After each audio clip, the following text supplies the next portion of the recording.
Señoras y señores, vamos abriendo la mesa de En Perspectiva de este martes 21 de junio de 2016. Hoy mesa de análisis económico. Voy saludando a quienes nos acompañan. Florencia Carriquiri, gerente senior en el área de asesoramiento económico financiero de Deloitte. Bueno, la escuchan a menudo por teléfono. Buen día, Florencia. Buen día, Emiliano. Buen día. A su lado, a mi izquierda también está Alfonso Capurro, gerente senior del Departamento de Economía de CPA Ferrer. Buen día, Alfonso. Buen día Emiliano y a toda la audiencia. Sigo dando vuelta por la mesa y ahora llego a Juan Carlos Protasi, director de la revista Portfolio, que ya ha estado en alguna otra de estas mesas. Buen día también, bienvenido. Buenos días, ¿cómo estás? Y dejo el saludo para Juan Manuel Rodríguez, director del programa de modernización de las relaciones laborales de la Universidad Católica, que ya está llegando, en cualquier momento se suma. Tenemos varios temas, 3 temas para discutir con ustedes esta mañana de mucha actualidad. Vamos al primero. El miércoles pasado el Banco Central presentó su informe de cuentas nacionales correspondiente al primer trimestre del año. Ya probablemente los oyentes recuerdan lo principal. En el primer trimestre de 2016, el Producto Bruto Interno se mantuvo prácticamente estancado. Creció apenas 0,1% con respecto a los últimos 3 meses de 2015. Si la comparación la hacemos con el mismo periodo del año anterior, el resultado es una caída de 0,5%. Casi todos los grandes sectores de actividad sufrieron una contracción.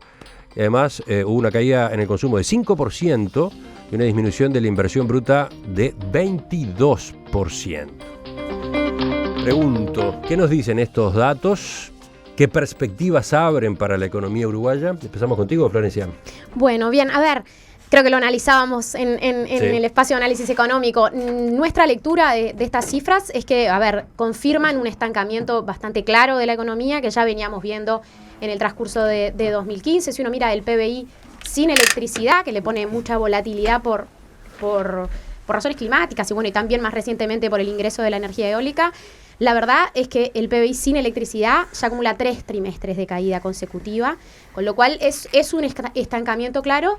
Con algún tinte recesivo, eso configuraría recesión de acuerdo a una de las definiciones. Bueno, de ese a ver, término, sí, ¿no? nosotros siempre decimos, esa definición técnica tiene la virtud de ser muy sencilla, de 2 trimestres consecutivos de caída, pero bueno, en lo sustancial tampoco uno no puede obsesionarse con eso, porque finalmente 2 trimestres de caída leve pueden ser bastante menos dramático para la actividad económica que una caída violenta en un trimestre, y no configuraría eso recesión. Pero sí nos parece que es, como decíamos recién, un estancamiento muy claro, y con algún tinte recesivo en estas últimas cifras, porque cayeron mucho los sectores, porque la demanda, varios sectores están cayendo y la demanda agregada está teniendo un comportamiento, de hecho, bastante peor que el que nosotros estábamos esperando. Juan Carlos Protasi, no sé si por el lado del diagnóstico hay algo más para agregar o avanzamos más por el lado de perspectivas. ¿A dónde vamos? ¿A estancamiento, a recesión? Yo creo que yo comparto totalmente lo que dice Florencia. Yo lo que agregaría es un elemento que a mi juicio es muy, muy relevante, y es la caída de las importaciones. La caída de las importaciones es un golpe muy fuerte para la economía, porque está reflejando que la economía está en recesión, desde mi punto de vista. O sea, un país como el nuestro debería crecer sobre la base de exportaciones y de inversión.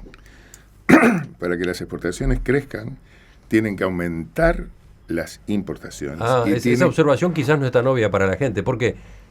Claro, porque básicamente porque para exportar más hay que producir más, tiene que haber inversión, tienen que importarse insumos, etcétera. Entonces, pero una parte de las importaciones son electrodomésticos, sí. No sé, automóviles. Eso no necesariamente es inversión. No, bueno, eso no necesariamente es inversión, pero hay una buena parte de las importaciones que sí son inversión y son insumos. O sea que ese dato para mí es un dato que hoy no se está haciendo mucho hincapié, y creo que es realmente muy, muy relevante, porque de acuerdo a ciertas estimaciones que vengo haciendo desde hace muchos años, ustedes saben que hace años que estoy con esto, la elasticidad con respecto al producto de las importaciones es cerca de 2. cerca de O 12. sea, O sea, que si el producto aumenta, por ejemplo, 5%, las importaciones deberían aumentar 10%. Y a la inversa, si las importaciones están cayendo, como están cayendo 19 o algo así por ciento, quiere decir que el producto tiene que estar cayendo. Pero las importaciones no solo dependen del producto, también dependen de los precios relativos, es decir, del tipo real de cambio. Y ahí la elasticidad también juega. Entonces, hubo un aumento del tipo real de cambio porque subió el dólar más que los precios y eso encareció las importaciones y hizo caer las importaciones. Pero ese es un hecho que yo lo quería destacar porque creo que ese es el cambio que tenemos que observar para decir que la economía empieza a reactivarse. Mientras esto siga cayendo, estamos en un problema. Juan Manuel Rodríguez, a partir de los datos del PBI que se acaban de conocer, ¿qué conclusiones sacaste tú? Sobre todo sobre lo que viene. Sí, yo coincido en lo que escuché de Florencia, porque bueno, llegué medio tarde, estacionar es complicado en esta zona. Y sí, yo creo que efectivamente se puede decir que estamos en un prácticamente estancamiento, porque digamos, en un sentido hay un crecimiento interanual, pero no, una caída interanual, hay un crecimiento con respecto al trimestre anterior, pero ínfimo, ¿no? ¿Y para adelante qué implica esto?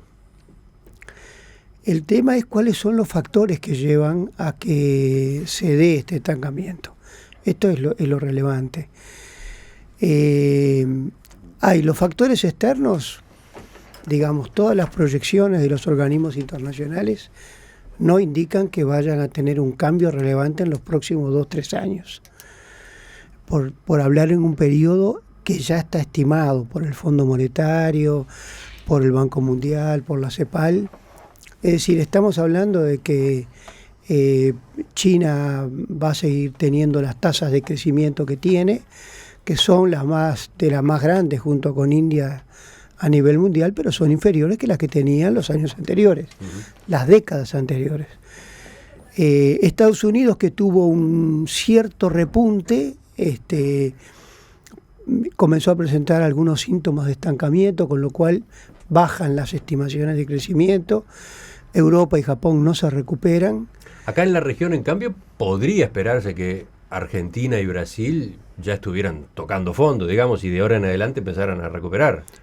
Bueno, pero digamos, si se recuperan después de caídas significativas, no sé si eso significa un dato positivo, pero no sé si relevante para explicar un cambio de tendencia en el Uruguay. ¿Y entonces? Y entonces es lo que yo digo, desde el punto de vista del contexto externo no es favorable.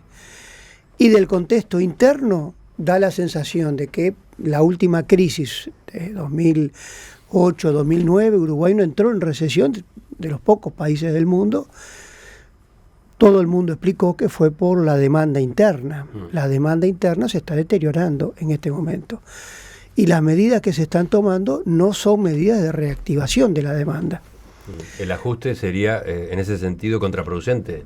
En ese sentido, sin duda. O sea, uno podrá acompañar o no el ajuste, pero lo que nadie discute es que el ajuste va a implicar una caída de demanda. Con lo cual, si las medidas terminan en lo que hay, yo creo que no hay un cambio significativo, por lo menos en los 2 años siguientes. Podrá haber un pequeño cambio, pero no un cambio significativo. ¿Alfonso? Sí, a ver, nosotros estamos asumiendo que este estancamiento dura por lo menos hasta el 2017. Estamos proyectando 0% de crecimiento para el año que viene, pero en realidad como todos saben, digamos, esto es en base a modelos estadísticos que tienen margen de error, o sea que dentro del margen de error puede caer perfectamente un escenario de contracción económica. No es menos o no es negativo la cifra, justamente porque Brasil y Argentina, en teoría, repuntan el año que viene, o por lo menos en términos de expectativas. O sea, si uno mantuviera un escenario de contracción para Argentina y Brasil el año que viene, probablemente digamos, no hay salida y Uruguay probablemente caería. O sea, que en realidad estamos creciendo 0, digamos que gracias al eventual repunte que estamos esperando para Argentina y Brasil, que además todavía nos quedan dudas, ¿no? Lo de Argentina de repente parece un poco más sólido, aunque no es tan fácil. Lo de Brasil, por lo menos de nuestra perspectiva, la incertidumbre política es demasiado grande. Es cierto que el último dato de actividad del primer trimestre fue menos malo de lo que se esperaba, pero todos vimos lo que es primero la calidad del proceso político institucional en Brasil en los últimos meses, digamos, y además las dificultades que está teniendo este gobierno para consolidar su gabinete, porque a cada rato se le una cae vez por algún semana ministro. se le cae alguno, ¿no?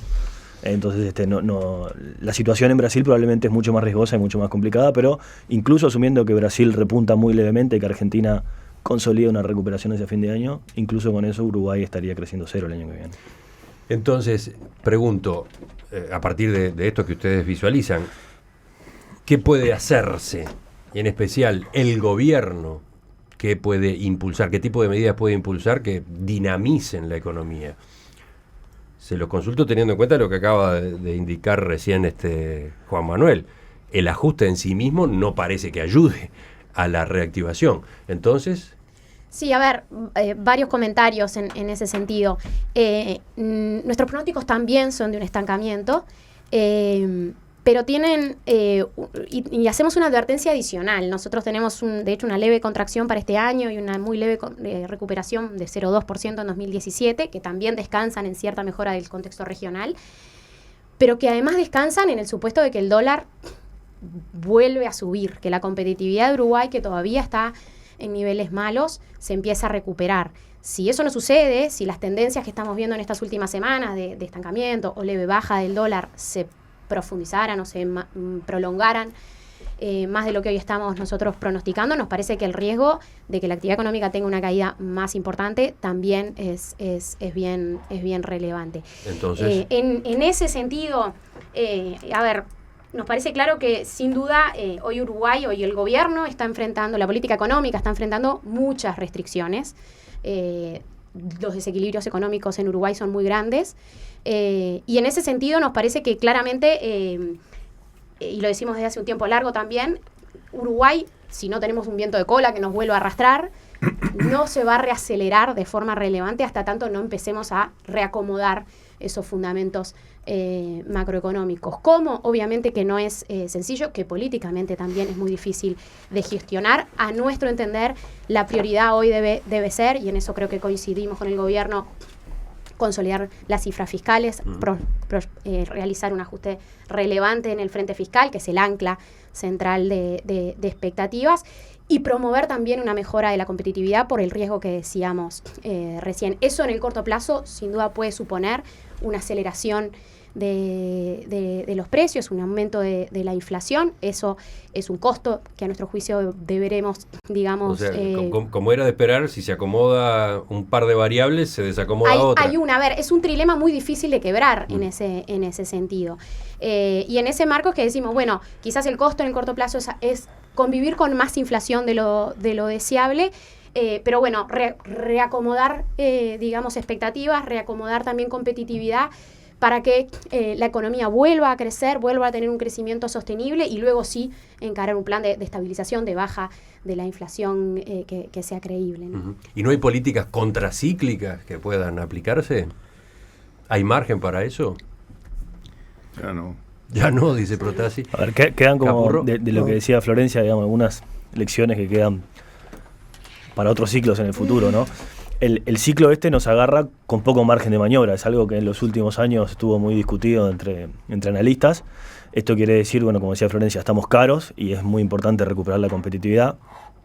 Y bueno, ya no, digamos, no se evitó esta apreciación del tipo de cambio real antes y hoy recomponerla implica desarmar algún otro equilibrio, con lo cual nos queda de nuevo una lección para el futuro de que en futuros ciclos es importante amortiguar esta apreciación del tipo de cambio real, porque en definitiva cuando llega el momento de reacomodarlo hay poco margen de maniobra. Lo mismo con el lado fiscal. Yo coincido con Juan Manuel de que las políticas, de las medidas de consolidación fiscal o el ajuste fiscal es recesivo, pero nosotros también estamos bastante convencidos de que no había otra chance que hacerlas, ¿no? Y era muy importante hacerlas, aunque los costos en términos de actividad existan. No hacer lo que se está haciendo en materia fiscal nos podría llevar, salvando las distancias, que son muy distintas, a una situación, digamos, de mayor desorden como el que tiene Brasil o como el que llegó Brasil en los últimos años o como el que supo tener Uruguay en otros momentos. Obviamente, parado desde este cómodo estudio y con esta vista a la Plaza Independencia, uno podría decir que se debería haber evitado esto, deberíamos haber llegado hasta esta situación y hacer este ajuste fiscal en este momento de estancamiento. Pero bueno, dado que eso no se hizo, el ajuste fiscal o la consolidación fiscal había que hacerla porque los riesgos eran mayores, con lo cual es un costo, el costo de actividad que estamos pagando. Y sí hay probablemente margen para hacer medidas contracíclicas, pero no con espacio fiscal. O sea, hay que buscar medidas contracíclicas fuera del espacio fiscal. ¿Cuáles? Bueno, las inversiones en infraestructura con fondos privados es una opción.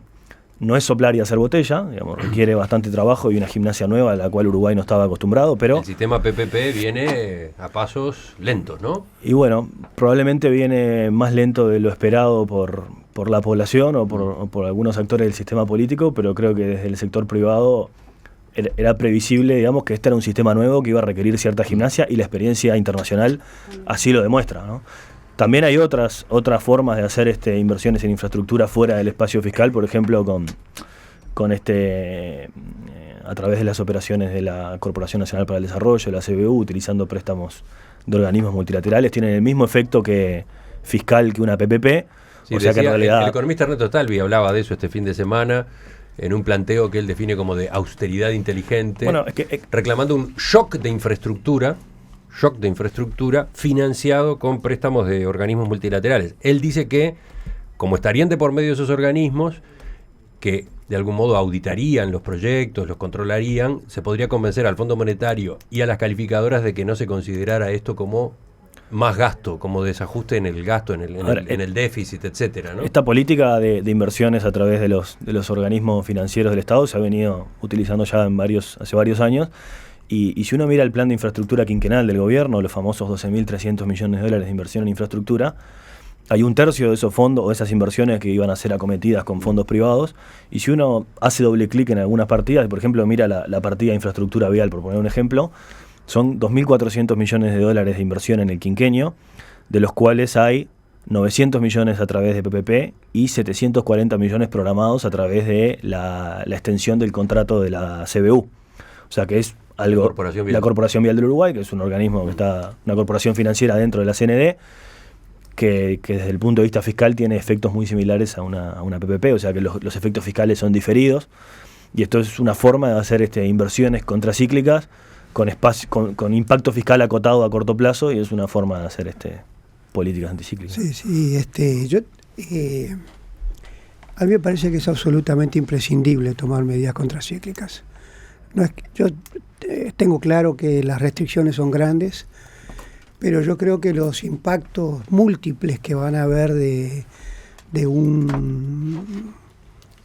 una contracción de la actividad económica con pérdida de empleo y yo creo que pérdida de salarios, es muy difícil de sostener en el país. Y creo que, recién se hablaban de vías de financiamiento. Yo creo que claramente Uruguay tiene reservas. El gobierno ha dicho sistemáticamente, estamos acumulando reservas para prever situaciones difíciles. Hay organismos internacionales que yo creo que Uruguay ha demostrado seriedad en políticas macroeconómicas y que es potencial receptor de créditos de la Corporación Andina de Fomento, incluso de los organismos multilaterales, digamos. Pero tú Uruguay, incluso de tocar las reservas, de utilizar reservas. Las reservas que uno puede tocar se podrían tocar, o sea, hay una discusión sobre el tema de las reservas, ¿no? Alguien ha dicho, bueno, si, digamos, los salarios no se pueden compensar con crecimientos salariales, usemos las reservas. Bueno, usar las reservas en gastos corrientes yo creo que es muy riesgoso. Y además da para muy poco, relativamente muy poco tiempo se agotan. Con lo cual, no es cualquier uso de reservas. Ahora, usar reservas para actividades que por un lado cubren una necesidad de Uruguay, porque hoy Uruguay tiene necesidad de infraestructura. Tiene un déficit fenomenal de infraestructura. Exactamente. Entonces tenemos, por un lado, un tema que sabemos que a largo plazo va a ser un problema, que es mejorar las comunicaciones, el puerto, el aeropuerto, un primer problema que a largo plazo es necesario, pero por otro lado tiene un impacto empleo y por lo tanto, y además un impacto ingresos y demanda interna importante, con lo cual yo creo que incluso estoy convencido que una de las debilidades de comunicación del equipo económico de este ajuste fiscal, llámesele como se le llama, es que no lo complementó con medidas que tienden a mejorar la actividad económica y a mejorar el empleo. Y por lo tanto, por eso yo creo que psicológicamente el ajuste es más grave, porque falta esa otra componente. Digamos, es una opción de comunicación. Claro. Lo que pasa es que no da salida. Lo que da es una situación que es la que preveíamos antes, un ajuste recesivo. Juan Carlos. Todos los ajustes son recesivos en general. Pero no, dos cosas. Sobre estas ideas de apretar el acelerador de la inversión en infraestructura. Sí, una precisión, sí. Yo creo que las políticas contracíclicas, hay que tener en claro que para hacer políticas contracíclicas, primero hay que hacer el ahorro cuando se tienen los recursos. ¿Cuándo se empieza con las políticas contracíclicas? Y ahí es contracíclico. Si se empieza en periodos de auge o se empieza en periodos de depresión. En periodo de recesión no se puede hacer. Serán, políticas expansivas, pero no contracíclicas. Lo contracíclico tiene que hacerse antes. Esa es una primera cosa. Segunda cosa, yo estuve escuchando atentamente y creo que es factible hacer inversiones con recursos extraordinarios, digamos, y que el Fondo Monetario, el Banco Mundial tal vez lo utilicen. Pero el hecho fundamental es que acá hay un déficit que es muy elevado para lo que es el crecimiento de la economía uruguaya. Es decir, con 4% de déficit, nosotros no podemos sostener un nivel de deuda que sea aceptable para los inversores. Entonces, ni siquiera agregando deuda de este tipo, deuda con organismos multilaterales. Ni siquiera agregando deuda de este tipo. Y yo diría que menos aún usando reservas, porque hoy el nivel de reservas realmente está en una posición muy distinta de lo que era hace 4 años. Para que tengan una idea. Hace 4 años, con las reservas propias del Banco Central, por cada dólar que se debía a corto plazo, a un año, el Banco Central tenía 5 de reservas propias. Hoy, por cada dólar tiene 2. Y eso lo fue perdiendo gradualmente. ¿Por qué? Porque, fue usando las reservas para cancelar deuda, pero deuda en pesos. Pero los compromisos que tenemos internacionales son en dólares. Entonces, yo fui usando las reservas en dólares y los compromisos en dólares siguieron creciendo. Entonces, la relación se deterioró. Entonces, yo creo que hoy sería realmente el uso de las reservas, me parece que sería algo que, desde mi punto de vista, estaría vedado, porque yo creo que el stock de reservas, de alguna manera, aunque es pequeño, porque son 3.500 millones, se está consumiendo rápidamente. En estos primeros 6 meses, hasta el 17 de junio, que fue el último día que miré, se consumieron 1.800 millones de dólares de reservas. Si seguimos este ritmo, vamos a tener, digamos, 3.500 millones de dólares menos. O sea, las reservas hoy están en un punto crítico, porque hoy el Banco Central es cierto que no vende dólares en el mercado, pero tampoco compra. El Banco Central tiene que comprar. Eso es algo que se habla poco también. El Banco Central no vende. Sí, no vende, pero hay que comprar dólares, porque hay obligaciones externas que hay que cumplir. Entonces, si venimos a este ritmo y no compramos dólares, entonces vamos a tener un problema de liquidez. Es probable que el gobierno lance en algún momento una emisión para cubrir este desfasaje.